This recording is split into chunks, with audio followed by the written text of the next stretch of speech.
اعوذ باللہ من الشیطان الرجیم، بسم اللہ الرحمن الرحیم، والصلاة والسلام علی خاتم النبیین۔ آج ہم چوتھے پارے لن تنالوا البر کا آغاز کرنے جا رہے ہیں۔ چوتھے پارے میں سورہ آل عمران کی 108 آیات ہیں، یعنی تقریباً 3/4 پارہ جو ہے وہ سورہ آل عمران پر مشتمل ہے، جبکہ آخری ربع سورہ نساء کی ابتدائی 23 آیات پر مشتمل ہے۔ بسم اللہ الرحمن الرحیم۔ لن تنالوا البر حتی تنفقوا مما تحبون۔ تم نیکی کو نہیں پہنچ سکتے جب تک کہ اپنی وہ چیزیں اللہ کی راہ میں خرچ نہ کرو جنہیں تم عزیز رکھتے ہو۔ رب کائنات ہمیں اس بات کی تلقین کرتا ہے کہ نیکی کی اصل روح اللہ کی محبت ہے، ایسی محبت کہ اللہ کی رضا کے مقابلے میں دنیا کی کوئی چیز ہمیں عزیز تر نہ ہو، اور جس چیز کی محبت بھی آدمی کے دل پر اتنی غالب آ جائے کہ وہ اسے اللہ کے راستے میں قربان نہ کر سکتا ہو، بس وہی بت ہے۔ اور جب تک اس بت کو ہم نہیں توڑیں گے، نیکی کے دروازے ہم پر بند رہیں گے، یہی بات سمجھائی گئی ہے۔ اس کے بعد اہل کتاب کے اعتراض کا جواب دیا گیا ہے کہ قبلہ بیت المقدس سے خانہ کعبہ کی جانب کیوں منتقل کیا گیا۔ خانہ کعبہ زمین پر پہلی عبادت گاہ ہے، حضرت ابراہیم علیہ السلام نے جسے تعمیر کیا تھا، لہٰذا ان کو نصیحت کی جاتی ہے کہ حضرت ابراہیم علیہ السلام کی پیروی پر یکسوئی اختیار کرو، اور جو قبلہ حضرت ابراہیم علیہ السلام کا تھا وہ تم بھی اختیار کر لو۔ اس کے ساتھ ہی ہر صاحب استطاعت پر حج کی فرضیت عائد کی گئی ہے۔ اہل کتاب کو ان کے اس رویے پر تنبیہ کی گئی ہے کہ خود بھی غلط راستے پر ہٹ دھرمی سے قائم رہتے ہیں اور دوسروں کو بھی صحیح راستے سے بھٹکاتے رہتے ہیں۔ امت مسلمہ کے لیے خصوصی ہدایات ہیں جن کو دنیا کی رہنمائی اور ہدایت کی منصب پر فائز کیا گیا ہے، اور اس کے ساتھ ہی اجتماعیت کی سوچ دی گئی۔ ایمان والوں کو مرتے دم تک تقوی اختیار کرنے کی تلقین کی گئی، اور ایسا تقوی جیسا کہ اللہ کا حق ہے اختیار کرنے کی بات کی گئی ہے، اور اس کے لیے ضروری ہے کہ ہم سب مل کر اللہ کی رسی کو مضبوطی سے پکڑیں۔ اللہ کی رسی کیا ہے؟ قرآن اور سنت رسول اللہ صلی اللہ علیہ وسلم۔ آپس میں تفرقے سے بچیں، اور جو ہمارا فرض منصبی ہے اس کی طرف ان آیات میں 2 مرتبہ متوجہ کیا گیا ہے کہ یہ امت مسلمہ کی ذمہ داری ہے کہ نیکی کا حکم دیں گے اور برائی سے روکیں گے، اور یہ ہمارے ایمان کا تقاضا ہے، اور یہ کام بھی اجتماعی طور پر ہی ہوگا۔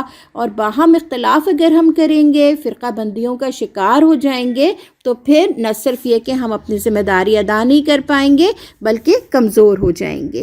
اس کے ساتھ ہی اللہ تعالیٰ اہل کفر کو تنبیہ کرتا ہے کہ ان کے مال اور اولاد ان کے کسی کام نہیں آئیں گے جبکہ وہ اللہ کے مقابلے پر کوئی بھی کام کریں گے، اور ان کا ٹھکانہ جہنم ہے، اور اہل کفر کا انفاق اور ان کی نیکیاں ضائع ہو جانے والی ہیں۔ اور اس کے ساتھ ہی اللہ تعالیٰ انفرادی اور اجتماعی دونوں لحاظ سے اسلامی ریاست کی خارجہ پالیسی بیان کرتا ہے کہ وہ غیر مسلموں کو اپنا رازدار نہ بنائیں۔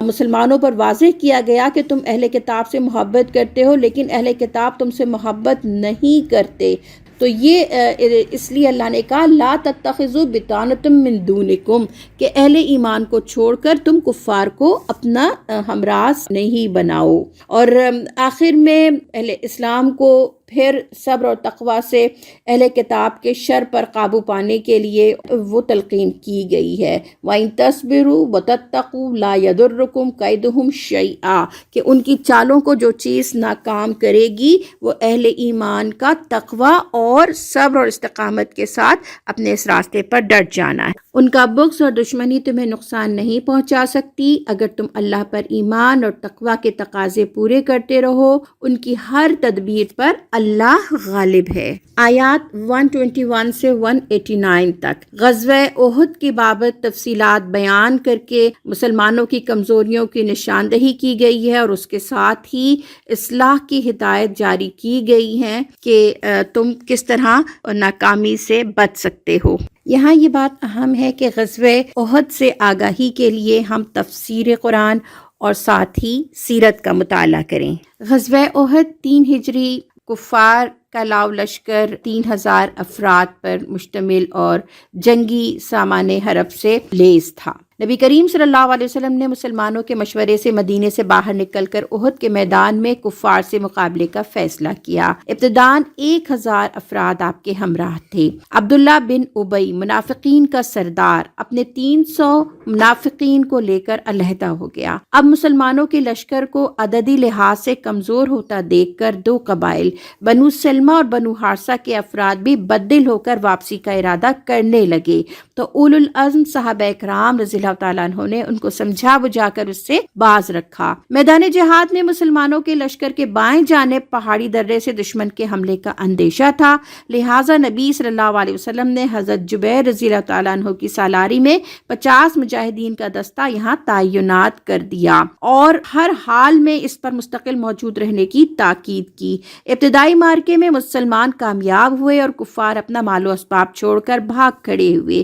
مسلمان مال غنیمت سمیٹنے میں لگ گئے۔ درے پر کھڑے مجاہدین میں بھی اختلاف ہوا کہ یہاں کھڑا رہا جائے یا ہم بھی نیچے اتر کر مال غنیمت سے مستفید ہوں۔ حضرت جبیر رضی اللہ تعالیٰ عنہ کی بات نہ مانی گئی اور وہاں صرف چند مجاہدین باقی رہ گئے۔ بقیہ نیچے اتر آئے۔ حضرت خالد بن ولید رضی اللہ تعالیٰ عنہ جو اس وقت تک ایمان نہیں لائے تھے اور کفار کے قافلے کے ساتھ تھے، انہوں نے پلٹ کر اسی پہاڑی درے کی جانب سے حملہ کر دیا، جس میں نہ صرف مسلمانوں کا بہت جانی نقصان ہوا، کئی صحابہ اکرام شہید ہوئے، بلکہ خود نبی اکرم صلی اللہ علیہ وسلم زخمی کر دیے گئے۔ مسلمانوں کی صفوں میں بھگدڑ مچ گئی اور یوں جیتی ہوئی بازی وقتی طور پر ناکام ہوتی ہوئی نظر آئی۔ پورا تجزیہ، تبصرہ، ہدایات، مسلمانوں کی اصلاح احوال پر مشتمل سورہ آل عمران کا یہ حصہ ہے، پوری آیت نمبر 200 تک۔ ان آیات میں مسلمانوں کی اخلاقی تربیت کی گئی کہ وہ صبر اور تقوی سے کام لیں، سود سے بچیں، دل کھول کر اللہ کے راستے میں خرچ کریں، اللہ اور رسول اللہ صلی اللہ علیہ وسلم کی اطاعت کریں، انفاق اور جہاد کے ذریعے اللہ کی مغفرت اور جنت حاصل کرنے کے لیے ایک دوسرے سے بازی لے جانے کی کوشش کریں۔ یہاں ہمیں رک کر ضرور جائزہ لینا چاہیے کہ ہم کس چیز کے لیے ایک دوسرے سے آگے بڑھنے کی کوشش کرتے ہیں۔ ہمارے درمیان کمپٹیشن کس چیز کے لیے ہوتا ہے؟ دنیاوی چیزوں کے لیے، مادی چیزوں کے لیے، یا واقعتاً اللہ تعالیٰ کی مغفرت کے لیے؟ ساتھ ہی اللہ تعالیٰ اہل ایمان کی صفات بیان کرتے ہوئے فرماتا ہے کہ اہل ایمان تنگی اور خوشحالی دونوں حالتوں میں اللہ کی راہ میں خرچ کرتے ہیں، غصے کو پی جاتے ہیں، لوگوں کو معاف کر دیتے ہیں، ان سے اللہ محبت کرتا ہے، فحش کام یا گناہ ہو جائے تو اللہ سے مغفرت طلب کرتے ہیں اور اپنے گناہوں پر اصرار نہیں کرتے۔ اللہ تعالیٰ انہیں مغفرت اور جنت کی نوید سناتا ہے۔ اعدت للمتقین، جس جنت کا وعدہ تم سے کیا گیا ہے۔ یہاں ضرور یہ چیزیں اپنے پاس نوٹ کیجئے کہ ان تمام صفات کو ہم اپنے اندر پیدا کرنے کی کوشش کریں گے، اس لیے کہ ہم سب دنیا میں بھی کامیابی چاہتے ہیں اور اللہ تعالیٰ کی جنتوں کے بھی طلبگار ہیں۔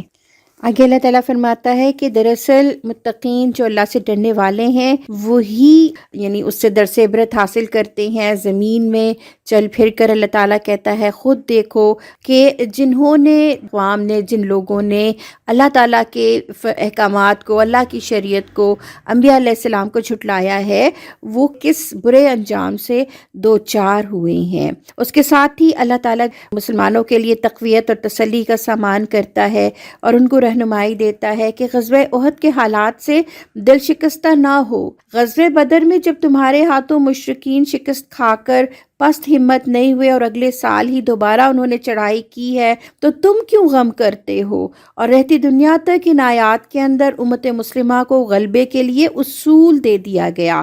وَأَنْتُمُ الْأَعْلَوْنَ إِن كُنتُم مُؤْمِنِينَ، کہ اپنے مومن ہونے کی فکر کرو، تم ہی غالب رہو گے۔ تسلی دیتے ہوئے ہی احد کی شکست کی جو وجوہات تھیں وہ اللہ تعالیٰ واضح کرتا ہے کہ یہ آزمائش تمہاری تربیت کے لیے ہے، تاکہ ابھی تمہارے اندر اخلاص کی جو کمی ہے، مال کی جو محبت ہے، منافقین تمہاری صفوں میں موجود ہیں، ان سب کو چھانٹ کر اللہ تعالیٰ جو سچے اہل ایمان ہیں ان کو الگ کر دینا چاہتا ہے۔ اس کے ساتھ ہی اللہ تعالیٰ کچھ اہل ایمان کو شہادت کی عظمت عطا کرنا چاہتا تھا، اس لیے اس آزمائش سے تمہیں گزارا گیا ہے، اور جنت میں داخلے کے لیے آزمائش شرط ہے۔ یہ بات اللہ ہمیں باور کراتا ہے کہ جہد مسلسل، ایثار و قربانی، مشکلات پر صبر کے بغیر جنت تک نہیں پہنچا جا سکتا۔ مسلمانوں کو باور کرایا گیا ہے کہ رسول اللہ صلی اللہ علیہ وسلم کی موت یا شہادت ہو جائے تب بھی دین اسلام کو چھوڑا نہیں جا سکتا۔ ہر دور کے انبیاء کے ساتھی مخلص اہل ایمان کا طرز عمل آج بھی کامیابی اور غلبے کے لیے قابل تقلید ہے کہ اللہ کے دشمنوں سے نبرد آزما ہونے کے لیے شجاعت، بہادری، مصائب پر دل شکستہ نہ ہونا، صبر اور استقامت سے ڈٹے رہنا، اللہ سے توبہ اور استغفار اور دعا کے ذریعے سے استقامت اور قوت حاصل کرنا، ان اوصاف کے ساتھ ہی دنیا اور آخرت کی عزت اور سرفرازی اور سرخروئی اور کامیابی حاصل ہو سکتی ہے۔ منکرین کے مقابلے میں اللہ پر ایمان اور بھروسہ وہی اہل ایمان کا حامی و ناصر ہے، وہی مد مقابل دشمنوں کے دلوں میں اہل ایمان کا رعب اور ان کی ہیبت بٹھاتا ہے۔ ایک مرتبہ پھر اللہ تعالیٰ غزوہ احد کی شکست کے اسباب بیان کرتا ہے کہ تم میں سے بعض لوگوں نے کمزوری دکھائی، باہمی اختلاف کیا، مال غنیمت کی محبت اختیار کی، رسول اللہ صلی اللہ علیہ وسلم کی نافرمانی کی۔ یہ وہ بنیادی چیزیں ہیں جن کو ہمیشہ کے لیے امت مسلمہ کی رہنمائی کے لیے قرآن میں نازل فرما دیا گیا کہ جب تک ان چیزوں سے نجات حاصل نہیں کرو گے دنیا میں کبھی بھی کامیابی حاصل نہیں کر سکتے۔ غزوہ احد میں منافقین کا کردار اور ان کی حوث اقتدار کا تذکرہ کیا گیا ہے۔ منافقین اپنے آپ کو قیادت کے لیے رسول اللہ صلی اللہ علیہ وسلم سے زیادہ بہتر سمجھتے تھے۔ اس حوالے سے ان کو یہ بھی جتا دیا گیا کہ موت تو برحق ہے۔ دراصل یہ آزمائش کھرے اور کھوٹے کے فرق کو ظاہر کر دیتی ہے، اور احد کی اس آزمائش نے منافقین کے ایمانوں کی حقیقت کھول دی۔ اس کے ساتھ ہی مسلمانوں کو یہ باور کرایا گیا ہے کہ مرنا تو سبھی کو ہے، مگر اللہ کے راستے میں جان دینے کی عظمت کو سمجھو کہ شہادت تو اللہ کی ایسی مغفرت اور رحمتوں کو حاصل کرنے کا ذریعہ ہے جو ساری نعمتوں سے افضل ہے۔ اس موقع پر اللہ کے نبی صلی اللہ علیہ وسلم کو نرمی، باہمی مشاورت اور توکل کا حکم دیا گیا۔ ترتیب بتائی گئی کہ پہلے مشورہ کیا جائے، پھر فیصلہ کیا جائے اور پھر فیصلے پر قائم رہا جائے، تبھی اللہ کی طرف سے کامیابی ملے گی۔ دراصل یہ ہر قیادت کے لیے رہنما اصول ہیں جن کو ہمیں ہر موقع پہ اختیار کرنے کی کوشش کرنی چاہیے۔ اللہ اور اس کے دین کی مدد کرنے کی صورت میں فتح اور غلبے کی بشارت دی گئی ہے، اور منافقین کو رسول اللہ صلی اللہ علیہ وسلم کی اصل حیثیت کو سمجھنے کی ہدایت کہ آپ صلی اللہ علیہ وسلم معلم بھی ہیں، رسول بھی ہیں اور مزکی بھی ہیں۔ یہاں پر اللہ تعالیٰ نے نبی کریم صلی اللہ علیہ وسلم کو جو مشن دیا تھا اس کی ادائیگی کے لیے جو طریقہ کار آپ نے اختیار کیا وہ واضح کیا ہے۔ اللہ تعالیٰ نے رسول اللہ صلی اللہ علیہ وسلم کو مبعوث کر کے مومنین پر احسان کیا ہے، اور اس کے بعد منافقین کی چند صفات گنوا کر سچے مسلمانوں کی ہمت افزائی کی گئی ہے۔ مسلمانوں کو کافروں کی دوڑ دھوپ سے مروب نہ ہونے اور بخل کے بجائے دل کھول کر اللہ کے راستے میں خرچ کرنے اور اہل کتاب کے شر اور ان کی اذیتوں کے مقابلے میں صبر اور تقوی اختیار کرنے کی ہدایت کی گئی ہے۔ اہل کتاب عہد شکن بھی ہیں اور نافرمان بھی، یہ سخت سزا کے مستحق ہیں۔ آگے کی آیات میں اللہ تعالیٰ نے مومنین، منافقین اور کفار سب کے طرز عمل کا فرق اور انجام کا فرق واضح کر دیا ہے۔ غور و فکر کی اللہ تعالیٰ دعوت دے رہا ہے کہ نبی اکرم صلی اللہ علیہ وسلم کیا اللہ سے، دین اسلام سے، اہل ایمان سے خیانت کر سکتے ہیں، یا یہ کفار اور منافقین ہی خائن ہیں؟ اور اس کے ساتھ ہی بتایا کہ آزمائش دراصل مومن اور منافق کے درمیان کسوٹی ہے۔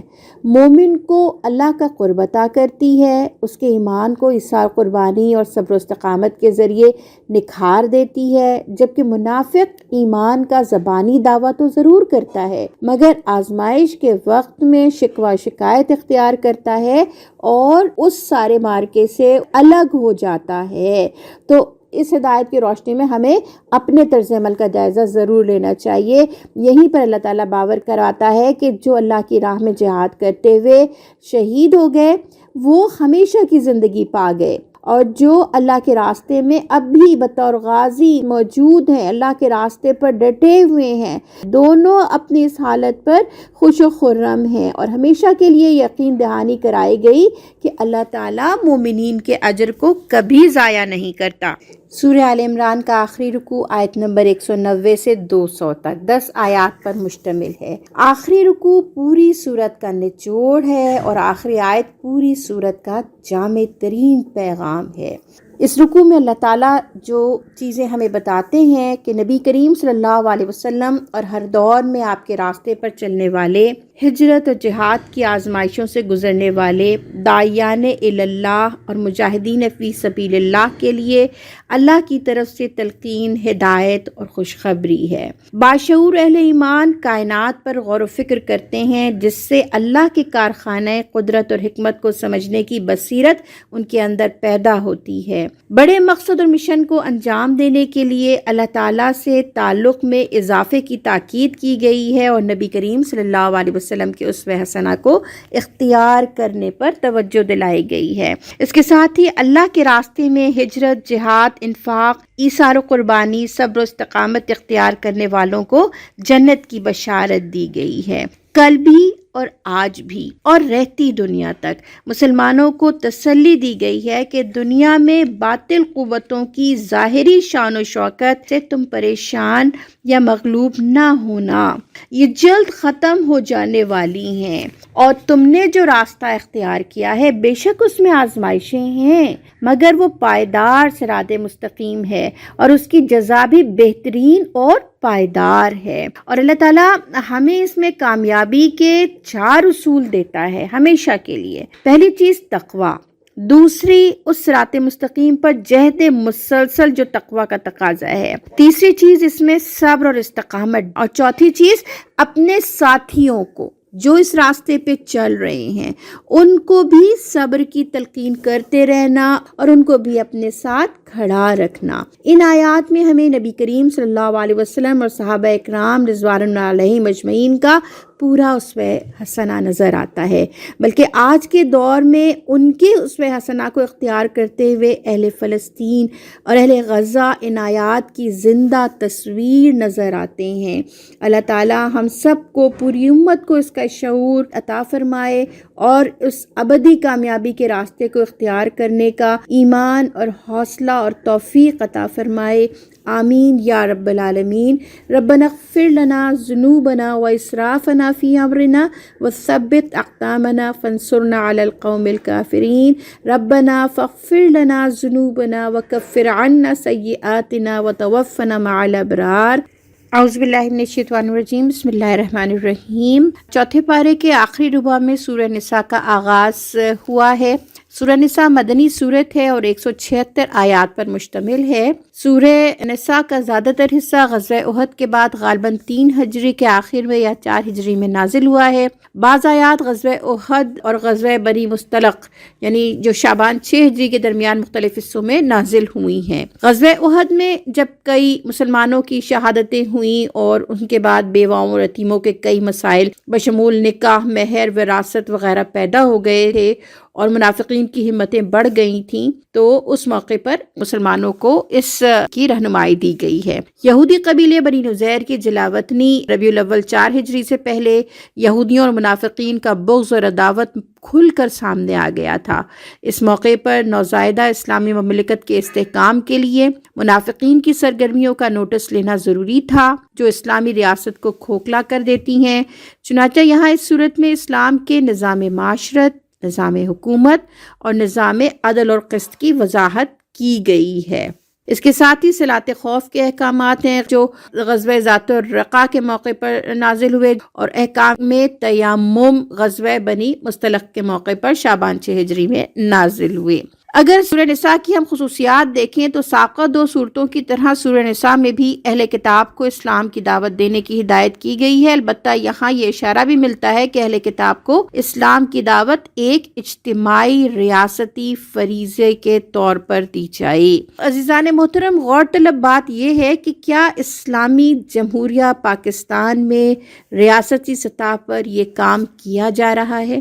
سورہ نساء کا اگر پچھلی صورتوں کے ساتھ ربط دیکھتے ہیں تو سورہ آل عمران کے دوسرے حصے میں نئی امت کو تنظیم اور اتحاد کی ہدایات دی گئی تھیں۔ یہاں سورہ نساء میں اس کی مزید وضاحت کی گئی ہے کہ یہ تنظیم صرف میدان جہاد تک محدود نہیں بلکہ خاندان سے لے کر ریاستی اداروں تک وسیع ہوگی۔ یہاں سورہ نساء میں اسلامی مملکت کے قیام کی طرف اشارہ ہے۔ اس صورت میں مہر کے احکامات بار بار آئے ہیں اور اس سے اس کی فرضیت اور اہمیت معلوم ہوتی ہے۔ سورہ نساء میں طاغوت سے مراد غیر اسلامی عدالتیں اور نظریہ جنگ ہے۔ طاغوت کے سلسلے میں دو باتیں بیان ہوئی ہیں، ایک یہ کہ طاغوت کے پاس فیصلے کے لیے اپنے مقدمات نہیں لے کے جائے جا سکتے کیونکہ قرآن نازل ہو چکا ہے اور اب وحی کی روشنی میں اور رسول اللہ صلی اللہ علیہ وسلم کی سنتوں کے ساتھ ہی فیصلے کیے جائیں گے۔ یہاں طاغوت سے مراد غیر اسلامی عدالتیں ہیں۔ دوسری بات یہ بتائی گئی ہے کہ مسلمان اللہ کی راہ میں جہاد کرتے ہیں اور کافر طاغوت کے لیے۔ طاغوت کا لفظ جو ہے وہ اللہ کی نافرمان اور سرکش قوتوں کے لیے استعمال ہوتا ہے۔ یہاں طاغوت سے مراد وہ نظریہ ہے جس کے ماتحت کافر لیڈر اپنی قوم کو جنگ کے لیے ابھارتے ہیں۔ سورہ نساء میں پاک دامنی کے لیے محسنین اور محسنات کے الفاظ استعمال ہوئے ہیں، یعنی مردوں اور عورتوں دونوں کو حکم دیا گیا ہے کہ وہ پاک دامنی اختیار کریں۔ اور سورہ نساء کے اندر ہم یہ دیکھتے ہیں کہ اس سورت کے نظم کی خصوصیت یہ ہے کہ اس میں آئلی، معاشرتی، سیاسی اور عدالتی احکامات ایک اجتماعی نظام کی شکل میں نازل ہوئے ہیں، جبکہ بنی اسماعیل اور بنی اسرائیل دونوں کو اسلام کی دعوت دی گئی ہے اور مضبوط اجتماعیت یعنی اسلامی ریاست کے قیام اور اس کے استحکام کے لیے اندرونی دشمنوں یعنی منافقین کے بارے میں بھی احکامات نازل کیے گئے ہیں۔ بسم اللہ الرحمن الرحیم۔ لوگوں اپنے رب سے ڈرو جس نے تم کو ایک جان سے پیدا کیا اور اسی جان سے اس کا جوڑا بنایا اور ان دونوں سے بہت سے مرد اور عورت دنیا میں پھیلا دیے۔